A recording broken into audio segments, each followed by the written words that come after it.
Hi friends, welcome to my YouTube channel Subject Experts Hub.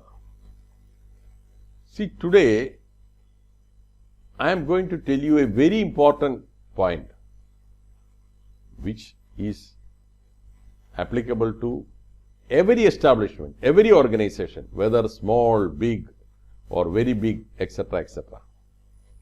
You see, there is always a confusion. Which are the obligations by which we have to make payment as a principal employer? This is one thing. Every time we take a stand that no, you go to the contractor. And contractor will say, what can I do, my friends? If employer gives the money, I can give you. No, this is the hide and seek which is going on. Now the clarity will be brought in the codes.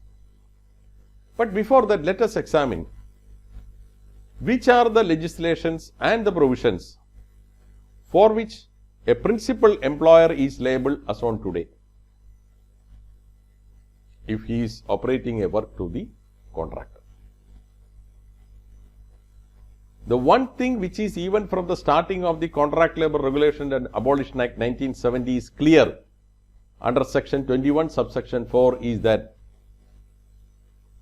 if the contractor does not make the payment of wages or only the part wages under section 21(4), it is a responsibility of the principal employer to make the entire payment or the balance of payment as the case may be. So this is very clear as on today. This is one of the responsibility. Then another responsibility is with respect to Provident Fund and with respect to ESI. The only way to escape from your liability as a principal employer is engage contractors, those who have the separate independent code numbers for Provident Fund and ESI.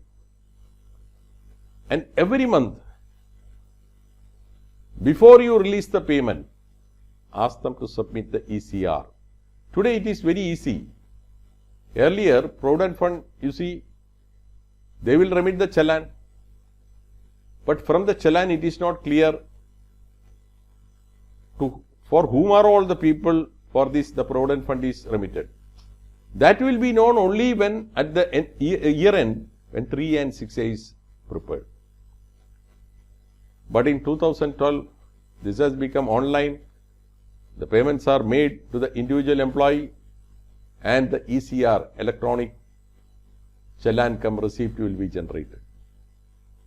So you collect the ECR from the concerned contractors and keep it with you, you are safe. So of course, Provident Fund ESI, it is, if the contractor is not giving, is not covered, it is the responsibility of the principal employer. Then fourth one, specifically stated, is that Employee Compensation Act. If the contractor pays, it is all right, otherwise it is your responsibility. Now when the code comes, what are all the other areas the liability will come on the principal employer? This short video has no time to discuss in detail. It will either come in the subsequent videos or in the detailed program. But once the code is implemented, the responsibility for making minimum bonus, responsibility for gratuity, responsibility for maternity benefit, and the responsibility for this providing all welfare facilities, and section 43 of the Code on Wages says it is a principal employer's responsibility to make all payments under this code. So there is going to be a vast change. As on today, the bonus, gratuity, especially under the, as per the judgment of Kerala High Court in the case of Kovin Kobinani Zinc Limited, bonus, gratuity of the contract employees are not the responsibility of the principal employer. So, everything is going to be changed.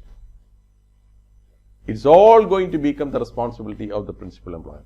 But what are the provisions? Where it is stated? All these things we will discuss in detail in the forthcoming videos.